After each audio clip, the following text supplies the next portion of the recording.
Stop whining. It's for the neighborhood. That's what Karen barked, as if taking over my garage was some kind of noble sacrifice. Like she was out here saving kittens and not just cramming two monster trucks into my tiny car bay, stinking up the place with burnt brakes and that fake pine air freshener they slap in used cars. And you want to know the kicker? She actually strutted around like this was her crowning achievement, like I was supposed to just nod and thank her for invading my space. I almost laughed, honestly, standing there in the driveway watching her do her best Queen of Asphalt impression, but I kept my cool and let the camera roll, because if someone's going to pull a stunt like that in my garage, I'm making sure there's evidence. Every inch, every minute, every overconfident flip of her platinum hair. Meanwhile, the neighbors, oh, they were loving it. All you could see was the glow of TV screens behind blinds, everyone peeking out, waiting to see if I'd explode or just eat humble pie. And hey, you tell me, would you have let her have it right there, or just grabbed a crowbar and gotten to work? Let me back up a sec. It was a Tuesday, just before midnight.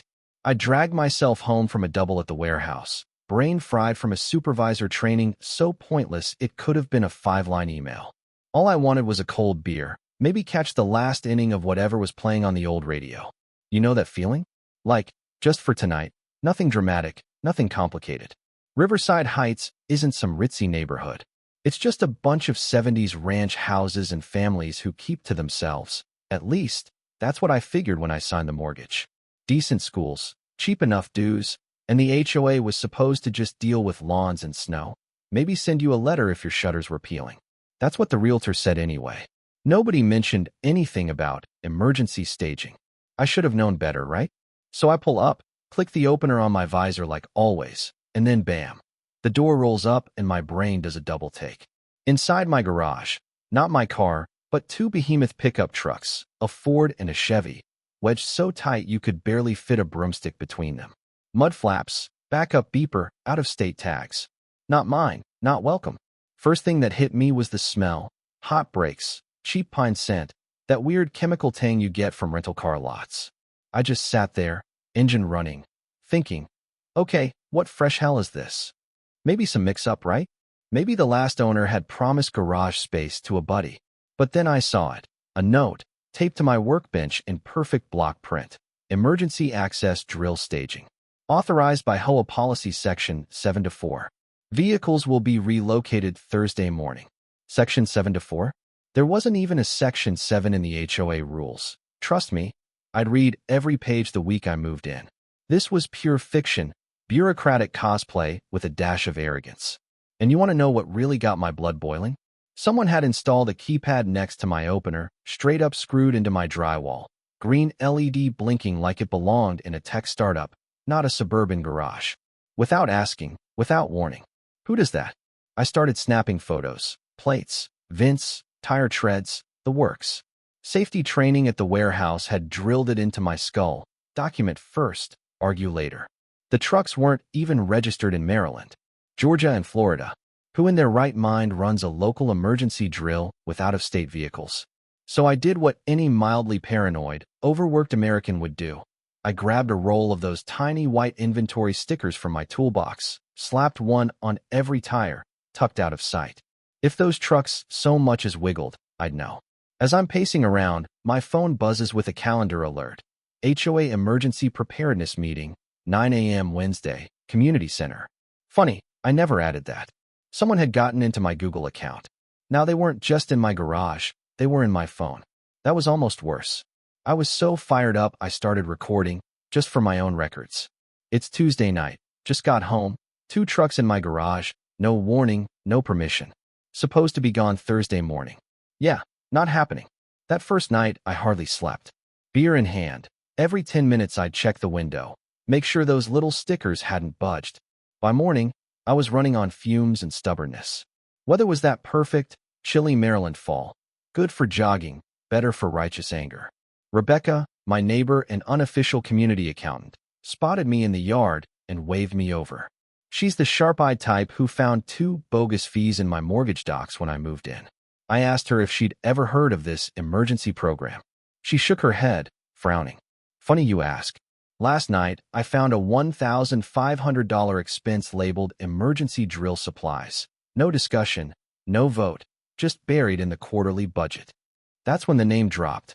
Malene Pierce. Blonde, controlled, never smiles for real type.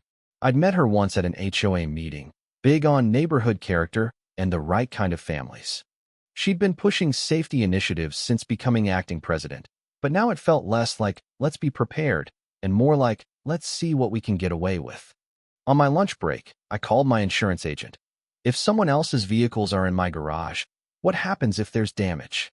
The answer? You have every right to remove them. In fact, you probably should. Called the sheriff's office next. Deputy Miller walked me through the private property tow procedure. Give written notice. Wait 24 hours, then tow at their expense. Just make sure you document everything. So I did. Printed up official-looking notices, big, bold letters. Violation of private property. Removal required by 7 p.m. Thursday. Posted them right on the windshields. The first tow company laughed me off. The second, Elite Recovery Services, was all business. Have your documentation ready, Jake the owner said. We'll handle the rest. Around then, Malene herself showed up. White BMW, coexist, bumper sticker, attitude like she owned the block. Derek, she said, I hear there's been some confusion about our emergency program. Confusion. Right. She tried to sell me on the greater good. How sometimes you have to make small sacrifices for community safety. But the cracks showed as soon as I asked what policy gave her the right to break into my garage. Her smile wavered, then hardened. The board voted on this. It's all in the records.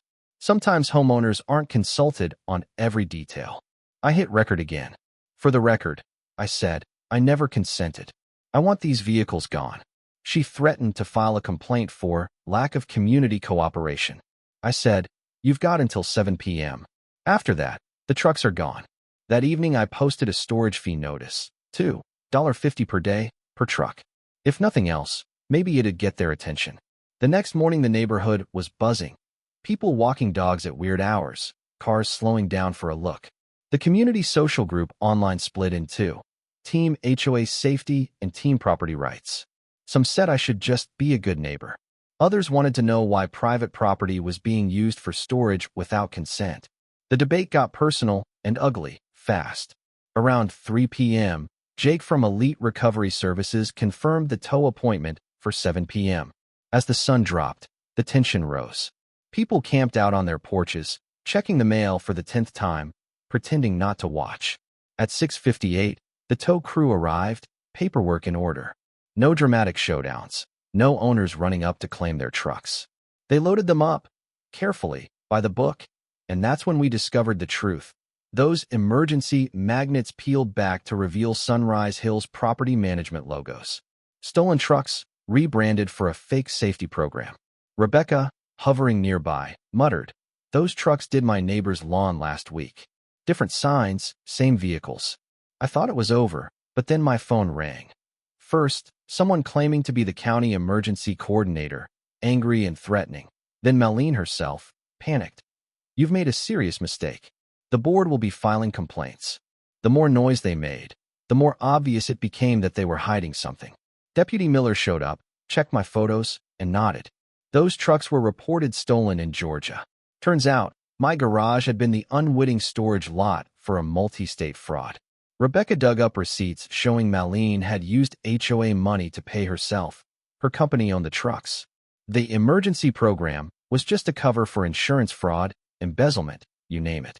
Federal agents started calling. The next morning, the FBI showed up. Apparently, this was happening across 6 states. HOA boards infiltrated by con artists, using fake emergency programs to launder stolen vehicles and scam insurance companies. My refusal to cave had blown up an operation worth $500,000. That's how it goes, right? You stand your ground over 2 trucks in your garage, and next thing you know, you're a star witness in a federal fraud case. The neighbors who called me selfish a week ago? They're voting for Rebecca as HOA treasurer and demanding quarterly audits. Mrs. Patel's driveway had surveyor marks for Phase 2 of the scam. She's a local hero now. Malene, real name Margaret Powell, turns out, was arrested at the airport with a suitcase full of fake IDs. The cherry on top? Our HOA recovered over $100,000 in damages, instituted real oversight, and my garage got a free makeover, complete with a plaque, "Property rights protected here." The social group is actually useful now. People asking questions, holding board members accountable. So here's my question for you. Was that justice? Or would you have gone even harder? Drop your take in the comments. Because after everything, it turns out the best way to stop a fraud empire is sometimes as simple as saying, "Not in my garage." And hey, if you found this story worth your time, let me know. I'm just out here guarding my garage, my peace, and maybe, just maybe, inspiring a little more backbone in suburbia.